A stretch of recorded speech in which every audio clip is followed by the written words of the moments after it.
L'un des premiers dilemmes que l'on rencontre lorsqu'on se lance dans la couture, c'est le choix de la machine. Le plus important consiste à déterminer quelles fonctions vous seront nécessaires.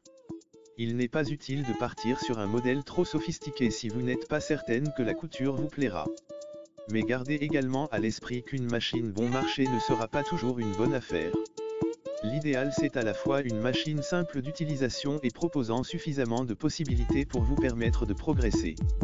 Pour bien choisir sa machine à coudre, il est important de prendre en compte ses désirs créatifs et le temps que l'on souhaite y consacrer, occasionnel ou régulier, reprise, habillement, décoration, patchwork, broderie ou encore le type de tissu que l'on souhaite travailler.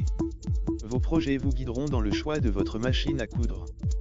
Quel que soit le budget que l'on souhaite investir ou l'usage que l'on attend de sa machine à coudre, elle doit proposer les points de couture de base, points droits, points zigzag et boutonnières, de préférence automatique en un temps, à défaut en 4 temps. Attention, la mention « boutonnière en 4 temps » signifie que vous devez changer 4 fois vos paramètres de couture afin de coudre les 4 côtés de la boutonnière. Sur une chemise, cela peut être fastidieux. Le point pour couture stretch, ou élastique, s'avère utile pour travailler les tissus extensibles comme le jersey par exemple. Enfin, le point de surjet, aussi appelé point overlock, permet de réaliser des ourlets de bonne facture, même si un point zigzag serré près du bord peut aussi faire l'affaire.